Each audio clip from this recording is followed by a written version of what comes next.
پرامن مقاصد کے لیے جوہری ٹیکنالوجی کا حصول ایران کا حق ہے۔ مذاکرات میں مثبت پیش رفت کے باوجود ایران پر حملہ کیا گیا۔ ایران کو سعودی عرب کی سرزمین حملوں کے لیے استعمال نہ ہونے کی یقین دہانی پاکستان نے لے کر دی۔ نائب وزیر اعظم اسحاق ڈار کا سینٹ میں اظہار خیال، کہا ایران کے معاملے پر پاکستان کی پرخلوص سفارتی کوششوں کو ملک کے اندر غلط رنگ دینا مناسب نہیں۔ پاکستان کی کوششوں کے بارے میں ایرانی قیادت بخوبی آگاہ ہے۔ ہم ایران اور امریکہ کے درمیان اسلام آباد میں ثالثی کے لیے تیار تھے۔ پاکستان واحد ملک ہے جس نے امریکہ اور اسرائیل کے ایران پر حملوں کی مذمت کی، کسی اور ملک کو ایسے مذمت کرتے ہوئے نہیں دیکھا۔ ایرانی سپریم لیڈر آیت اللہ علی خامنائی کا قتل عالمی قوانین کی خلاف ورزی ہے۔ پاکستان کا فوری جنگ بندی اور تنازع کے سفارتی حل پر زور۔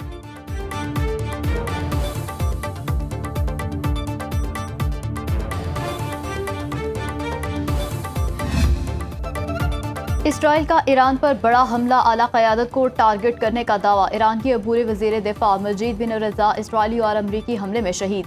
ہلال احمد کے مطابق امریکی اور اسرائیلی حملوں میں ایران کی 153 شہروں کو نشانہ بنایا گیا۔ 500 مقامات پر 1000 سے زائد حملے ہوئے۔ امریکی اور اسرائیلی حملوں میں پاسداران انقلاب کے 5 اہلکار شہید۔ تہران، اصفہان اور بو شہر میں دھماکے۔ تہران میں ایرانی سرکاری ٹی وی کو نشانہ بنانے کی تصدیق۔ اسرائیلی فوج کا ایرانی کمیونیکیشن سینٹر تباہ کرنے کا دعویٰ۔ انسانی حقوق کی تنظیم ہرانا کے مطابق 24 گھنٹے کے دوران 85 ایرانی شہری اور 11 فوجی شہید۔ 28 فروری سے لے کے اب تک کئی شہری شہید ہو چکے۔ محراب اسکول پر امریکی اور اسرائیلی حملے میں شہید طالبات کی اجتماعی نماز جنازہ ادا، ہزاروں افراد کی شرکت۔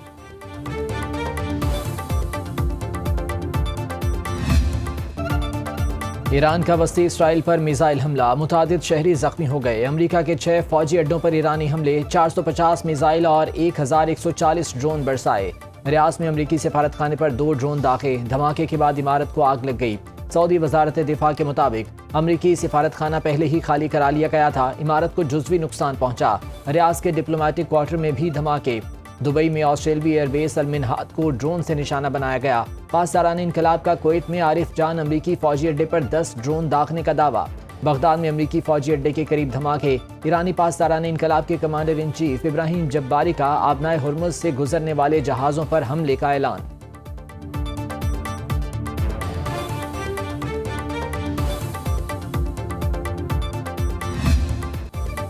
امریکہ نے ایرانی حملوں کے پیش نظر سعودی عرب اور کویت میں سفارت خانے بند کر دیے۔ اردن، بحرین، قطر، عراق اور متحدہ عرب امارات میں سفارتی عملہ کم کر دیا گیا۔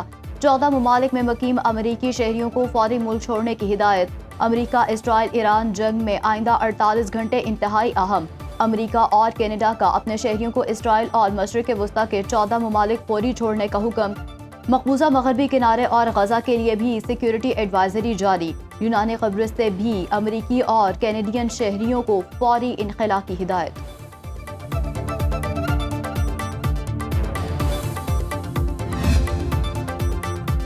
جنگی جنون میں مبتلا اسرائیل کی لبنان کے مختلف علاقوں پر خوفناک بمباری، 52 افراد شہید، 154 زخمی۔ اسرائیل نے فضائی حملوں کے بعد زمینی فوج بھی لبنان بھیج دی۔ اسرائیلی وزیر دفاع کا فوج کو لبنان کے مزید علاقے پر قبضے کا حکم۔ صہیونی فوج کا سرحدی علاقوں میں آپریشن۔ لبنانی حکام کے مطابق اسرائیلی فوج نے 7 فوجی مراکز خالی کرا دیے۔ بمباری کے جواب میں حزب اللہ کا اسرائیل کی رامت ڈیوڈ ایئر بیس پر حملہ۔ ترجمان کے مطابق ایئر بیس کے کنٹرول روم اور ریڈار سسٹم کو ڈرون سے نشانہ بنایا۔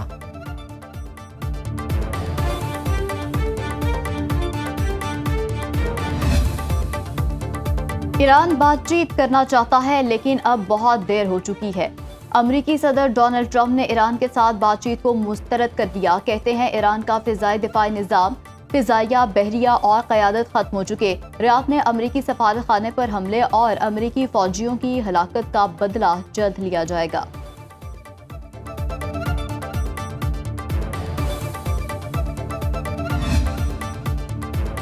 حالت جنگ میں ہونے کے باوجود ایران میں حکومتی سرگرمیاں جاری ہیں۔ ایرانی صدر مسعود پزشکیان نے سوشل میڈیا بیان میں کہا کہ غیر معمولی صورتحال میں بھی ملکی نظام نہیں رکا، ہم تمام گورنر سے رابطے میں ہیں۔ مسعود پزشکیان نے مریضوں اور بچوں کو نشانہ بنانا انسانی اصولوں کی کھلم کھلا خلاف ورزی قرار دیا۔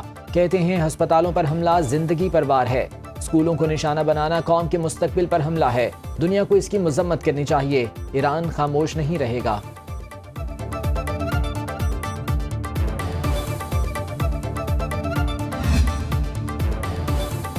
ایرانی میزائلوں اور ڈرونز کو روکنا ہماری عسکری طاقت ہے، ہمارے جنگی طیارے خود مختاری کی حفاظت کے لیے تیار ہیں۔ متحدہ عرب امارات کے حکام نے پریس بریفنگ میں کہا کہ ایران نے شہری علاقوں کو نشانہ بنایا۔ ایران نے 186 میزائل اور 812 ڈرون فائر کیے۔ ایران کی جانب سے داغے گئے 73 میزائلوں اور 91 ڈرونز کو فضا میں ہی تباہ کر دیا گیا تھا۔ ایرانی حملوں سے 3 شہری جاں بحق 68 زخمی ہوئے۔ ہمارے پاس طویل عرصے تک فضائی حملوں کا مقابلہ کرنے کے لیے اسٹریٹجک ہتھیار موجود ہیں۔ اپنی خود مختاری، اپنی سرزمین کے تحفظ کی خلاف ورزی کو قبول کیا نہ کریں گے۔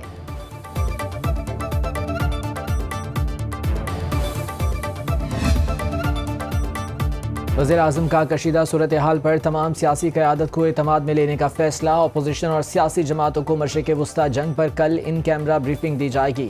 وزیراعظم کے مشیر رانا ثناءاللہ کی اپوزیشن لیڈر محمود خان اچکزئی سے ملاقات، بریفنگ میں شرکت کی دعوت دی۔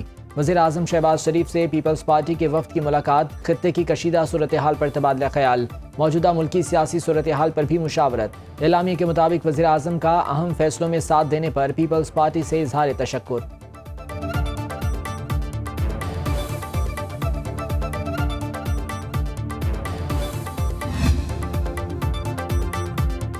ایران پر مسلح جنگ کا ایجنڈا اسرائیلی اثر کو پاکستانی سرحد تک لانا ہے۔ ایران معاہدے پر رضامند تھا، صہیونی ایجنڈے میں پاکستان کو غیر محفوظ کرنا شامل ہے۔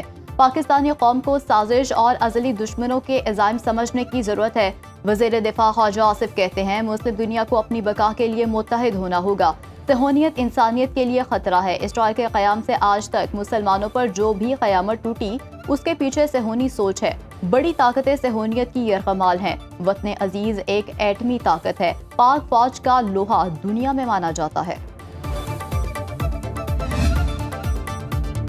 چین اور روس کی ایران کو بھرپور حمایت کی یقین دہانی۔ ایرانی وزیر خارجہ سے چینی ہم منصب وانگ ای کا کہنا ہے کہ چینی ایران کی خود مختاری، سیکیورٹی اور جغرافیائی سالمیت کی دفاع کی حمایت کرتا ہے۔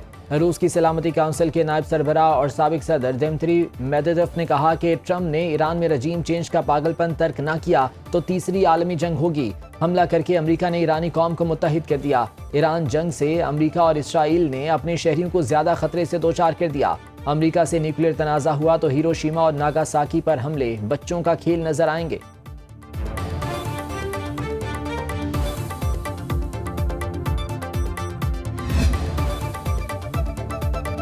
آیت اللہ خامنائی کو نشانہ بنانے کے لیے اسرائیل نے تہران کے ٹریفک کیمروں کو بھی ہیک کیا۔ برطانوی اخبار کی رپورٹ، کیمروں کی ویڈیوز خفیہ طور پر طلبی منتقل ہوتی رہیں۔ پاستور اسٹریٹ پر محافظوں اور ڈرائیورز کی نقل و حرکت مسلسل نگرانی میں رہی۔ مخصوص کیمروں سے کمپاؤنڈ کے اندرونی معاملات اور پارکنگ پوائنٹس کی نشاندہی بھی کی۔ اسرائیل اور CIA کو ایرانی سپریم لیڈر کی میٹنگ کے وقت اور شرکاء کی پیشگی اطلاع تھی۔ حملے کے وقت موبائل ٹاورز جزوی طور پر غیر فعال تھے، جس کے باعث حفاظتی عملہ ممکنہ وارننگ سے محروم رہا۔